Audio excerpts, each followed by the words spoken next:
Ireland's history has secrets to reveal. Its ancient homes recall a mystical past, filled with unspeakable tragedy. Some say the memories of the past still haunt Ireland today. Are there restless spirits trapped in the castles of Ireland? The answers await you on Truth or Scare.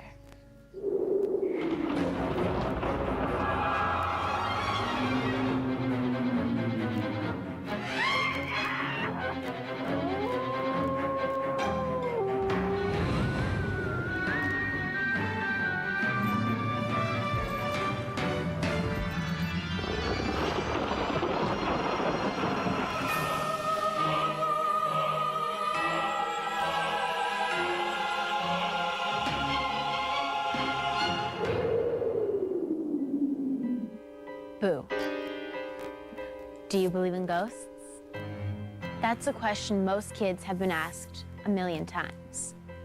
And if your answer is no, let me ask you this. Have you ever visited the castles of Ireland? A lot of people say one trip is all it takes to make a believer out of anyone. Ireland's history is filled with claims of these strange things seen in these strange places. Some are based on truth, some on legend. Either way, the stories are impossible to ignore.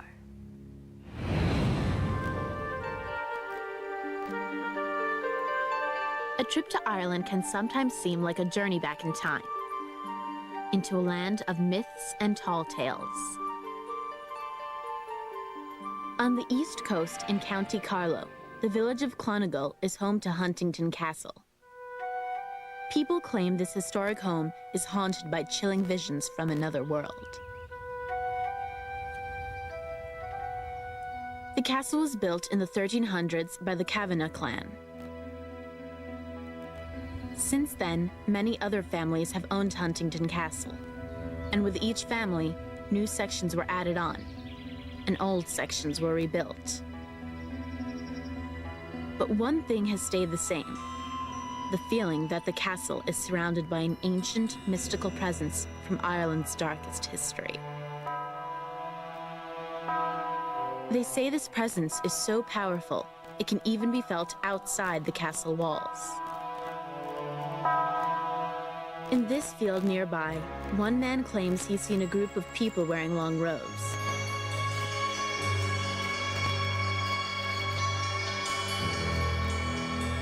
In fact, he's seen them many times.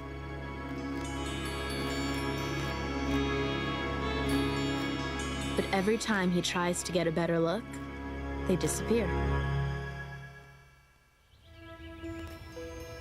The Durden-Robertson family has owned the castle since the 1700s.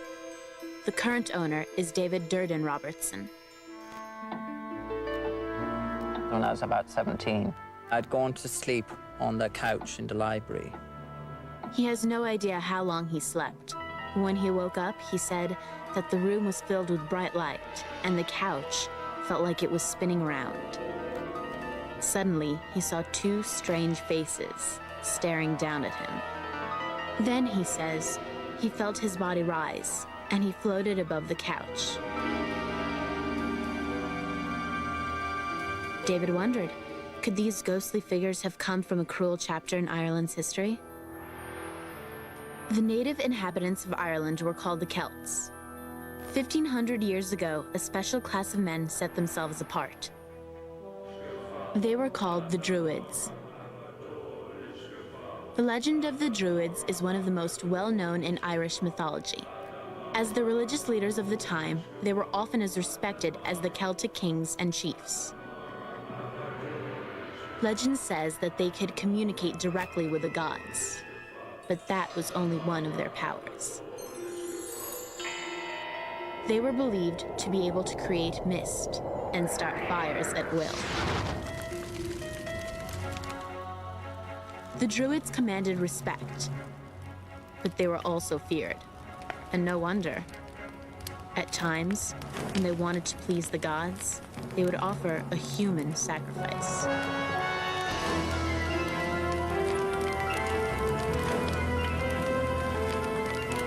Some people think the figures David Durden Robertson saw looming over him in the library were the ghosts of ancient mystics, the Druids returning to the land they once ruled, as if searching for their next victim.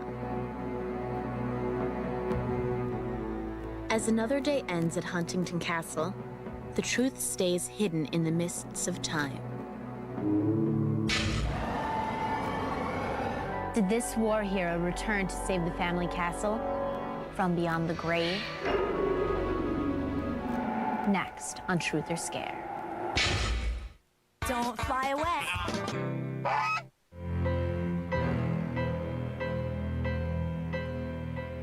Most people think of a haunted house as a living nightmare.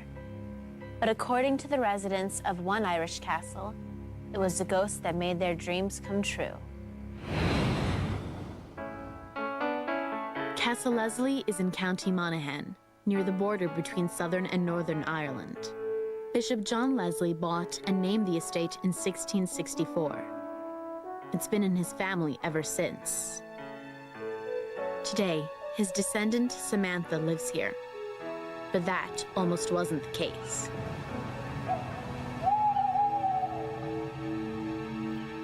January 1996.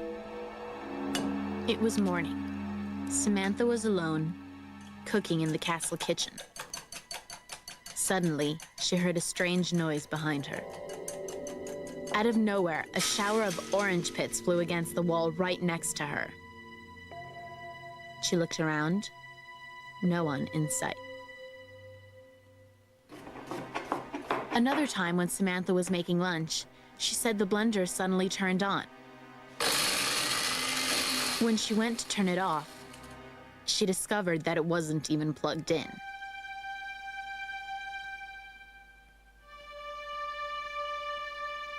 But guests of the castle have had the strangest experiences of all. One night, in a bedroom called the Red Room, a couple staying over say they were woken up by a strange white light. Paddy! Paddy! It surrounded a man standing by the dresser, looking through the drawers. Then they watched, terrified as the man and the light faded away. A few weeks later, back in the Red Room, another couple say they woke up to see the same man at the dresser. The man turned and walked over to their bed. He put his finger to his lips, softly whispered, "Shh," and disappeared. But the man in the strange white light wasn't gone for good. Just a few weeks after the second sighting, a third couple staying in the Red Room say they woke up to that same eerie light. Gerard? Again, the man was there. This time in the corner by the chest. Slowly, he walked across the room, held up a scroll of papers, and smiled. Then the couple noticed something about the man. Something the other witnesses had missed.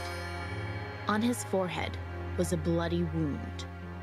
Was it a clue to the identity of this mysterious apparition? In the early 1900s, Samantha's great-uncle, Norman Leslie, lived in the castle with his mother. When World War I broke out, he volunteered to fight. Back at the castle, Norman's mother, Lady Leonie Leslie, wrote him constantly, wishing that he would come home soon. On the morning of October 18th, 1914, it looked like Lady Leslie had gotten her wish. A castle employee said he'd seen Norman standing by the castle lake. But an hour later, there was no sign of Norman. And as the sun set, it became very clear. Norman was not coming at all.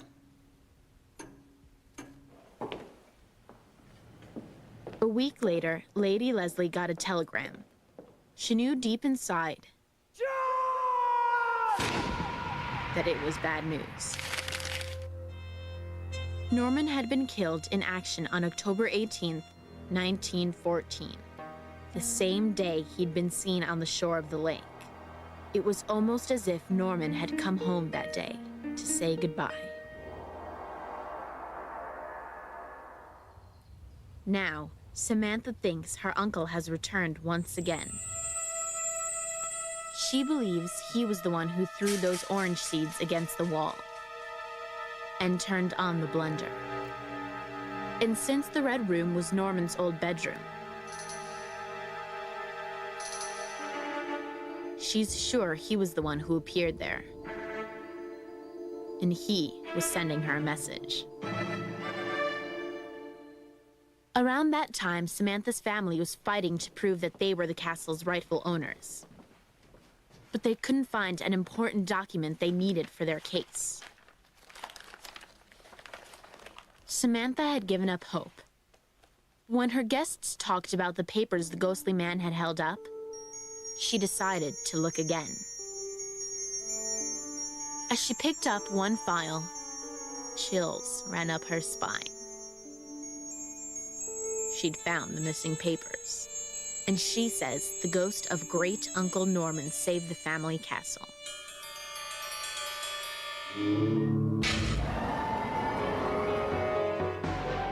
Can these two women live through a night of heart-stopping terror? Find out when we return to Truth or Scare. In the castles of Ireland, no two reports of a ghost sighting are the same. Some people claim they've come face to face with a spirit they can actually see, but others say they've experienced a different type of terror, the terror that comes with the invisible visitors, known as poltergeists.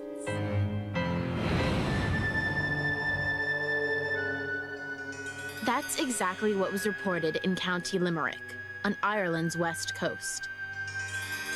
The setting was Glynn Castle, built in 1789. It's currently owned by the Fitzgerald family. Two members of the castle staff claim to have recently felt the wrath of a poltergeist. Nancy and May are sisters. They've worked at Glynn Castle for over 40 years. And all that time, they say they'd never had a paranormal experience.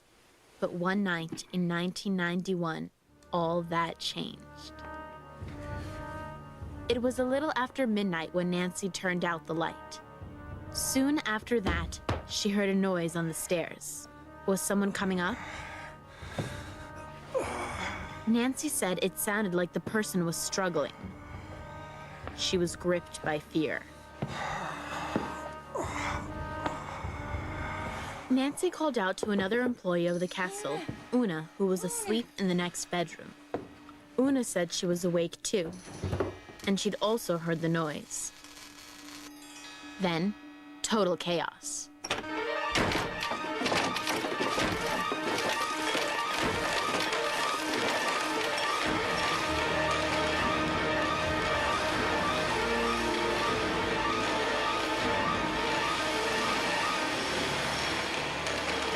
Terrified, Nancy crossed the room in the dark and found the light switch.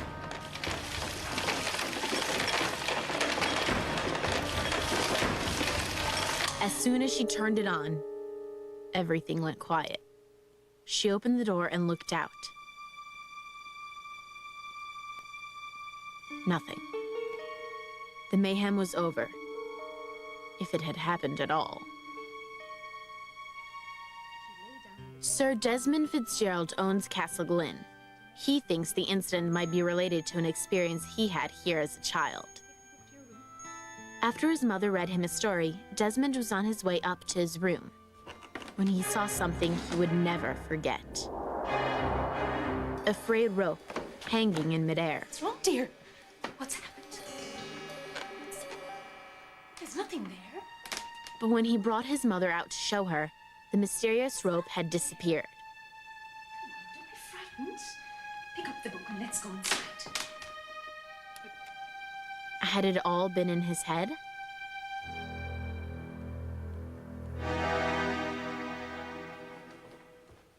Desmond found out that back in 1867 there had been a terrible accident.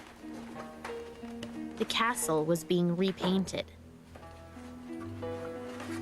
To reach the ceiling above the staircase, the painters built a scaffold out of wood planks and heavy rope. But something went tragically wrong. With no warning, one of the ropes came undone. The painter on the scaffold fell. He died instantly. Some wonder if the rope that Desmond saw was a vision of the rope that caused the tragic accident almost 100 years before. Castle Glen won't reveal the answer. At least, not yet.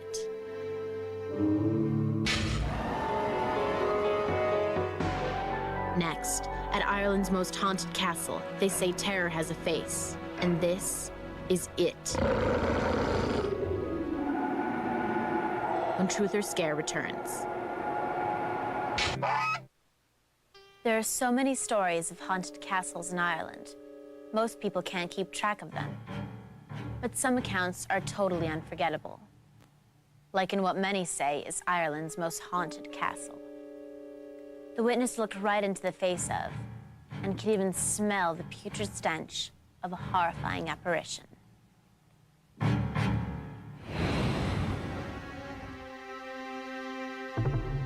Leap Castle can be found in County Offaly. It was built in the 1300s, but legend says the hauntings are connected to a horrifying bloody history that began in 1532. That year, the local chieftain Mulrooney O'Carroll died. His son, the priest, believed the castle should be his. But the priest's brother, Tig? Well, he begged to differ. One night in the castle chapel, as the priest led a service for the family, Tig silently climbed the dark stairway. The priest had no idea that his brother was coming to take his life.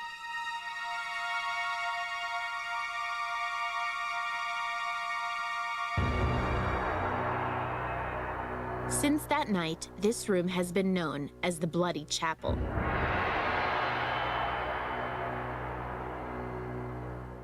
But that gruesome tragedy is only part of the castle's legacy of horror.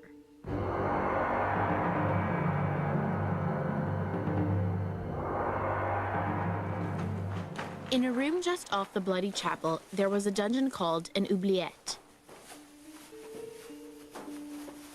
Enemies of the family were brought through the chapel, and then pushed, falling 8 feet down onto a spike, where they would be forgotten forever.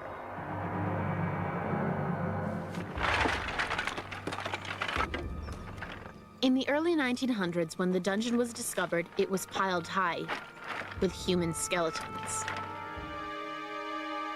Not long after that terrifying discovery, it is said that the creature that haunts Leap Castle emerged. By now, the castle was owned by Jonathan and Mildred Dobby. Like a lot of people at the time, Mildred was interested in the occult. She had heard that Leap Castle was haunted. She wanted to know for sure. Mildred thinks that it was this seance that released the spirit of a primitive ghost known as It.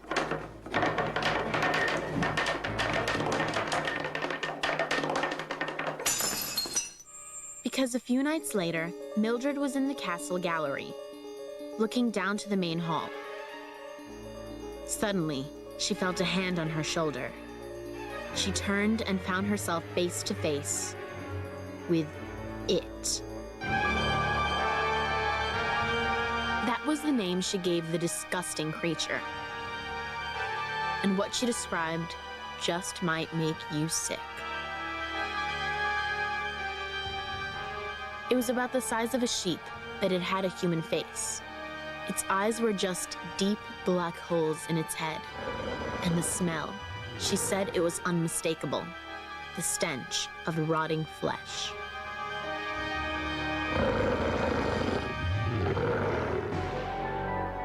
In Ireland, a country with such a long history of supernatural encounters, the stories of castle ghosts will never totally disappear. And as long as the stories remain, so will the mystery.